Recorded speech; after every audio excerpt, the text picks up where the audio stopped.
নমস্কার, আমি জ্যোতিষতন্ত্র পি কুমার বলছি মন্ত্রের যন্ত্র থেকে। আমি গতদিনে বুধ, মঙ্গল, চন্দ্র প্রত্যেকের পরিচিতি এবং তার শুভ এবং অশুভ বিচার করে আপনাদের কাছে আমি অডিও মারফত পৌঁছে দিয়েছি।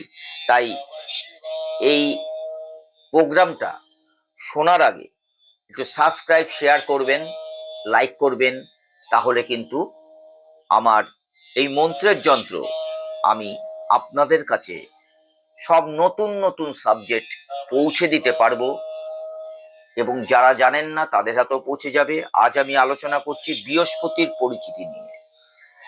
জ্যোতিষ শাস্ত্রের মতে বৃহস্পতিকে বলা হয় গ্রহের গুরু। সবচেয়ে শুভ গ্রহ হলো বৃহস্পতি। বৃহস্পতির প্রভাবে কি হয়? সামাজিক সুখ সমৃদ্ধি যেমন বৃদ্ধি পায়, তেমন মানুষ যা কিছু ভালো তার বিকাশ ঘটে এবং তার সুফলও তারা পেয়ে থাকে। বৃহস্পতি প্রতি রাশিতে 1 বছরের চেয়েও বেশি সময় অবস্থান করে। বৃহস্পতি স্নিগ্ধ এবং পীতবর্ণ। আমি বৃহস্পতি সম্বন্ধে আলোচনা করছি, তার শুভ এবং অশুভ বিচার। শুভ ভাব কি বৃহস্পতির? বৃহস্পতির স্থান উঁচু, কাটাকাটি ও তিলবিহীন থাকলে জাতকের মনে দয়া, মায়া, সত্যবাদিতা, পরদুঃখ কাতরতা, মানসিকতা, ন্যায়পরায়ণতা, দেব ভক্তি, সকলের প্রতি শ্রদ্ধাশীল প্রভৃতি গুণের বিকাশ ঘটে। শিক্ষায় শ্রেষ্ঠ পদ লাভ করে। ধন দৌলত এই বৃহস্পতির করুণায় কিন্তু পাওয়া যায়। আর এই বৃহস্পতির অশুভ ভাবটা কি? এই বৃহস্পতির অশুভ ভাব হচ্ছে বৃহস্পতির স্থান যদি নিচু হয়, সেক্ষেত্রে সেখানে কালো তিল চিহ্ন যদি থাকে তাহলে সেই জাতক মিথ্যাবাদী, প্রবঞ্চক, প্রতারক, চরিত্রহীন, কামুক, বাচাল, মামলাবাজ ও স্বার্থপর হয়ে থাকে। আমি অশুভ প্রভাব বৃহস্পতির সম্বন্ধে বললাম। এখন বলছি বৃহস্পতি যার ভালো, তার প্রতিভা, পাণ্ডিত্য, ধর্মপ্রচার, রাজনীতিবিদ, সাহিত্যিক, মন্ত্রী, সাধক প্রভৃতি বিষয়ে তাদের প্রতিভার বিকাশ হয়ে থাকে। আর বৃহস্পতির ব্যাধি কি?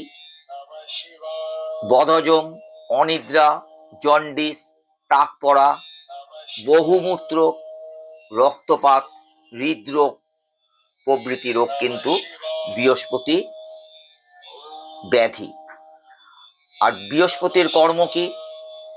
অধ্যাপনা, রাজনীতি, সরকারি চাকরি, আয়কর, জীবন বীমা ও ব্যাংকের চাকরিতেও তারা রত থাকে।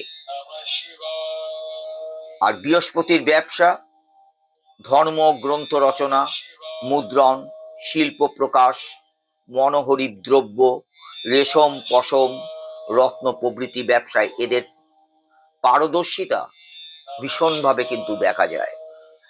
আর বৃহস্পতির শুভ মাস কি? বৃহস্পতির শুভ মাস হচ্ছে পৌষ এবং চৈত্র। শুভ বার হচ্ছে বৃহস্পতিবার।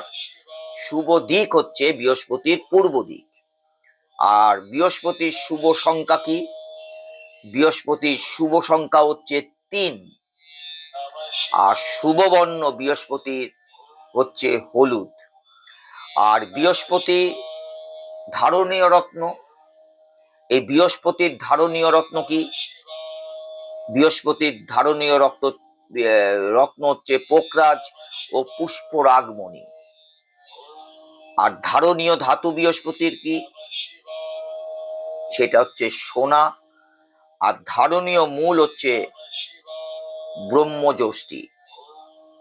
আপনারা যদি এই অডিওটা শোনেন তাহলে দেখবেন হুবহু আপনাদের জীবনে যদি বৃহস্পতির জাতক আপনি হয়ে থাকেন, খারাপ বা ভালো যাই হোক না কেন, সেই ক্ষেত্রে কিন্তু এর একটা বিশাল জায়গা আপনাদের জীবনে মিলে যাবে। নমস্কার।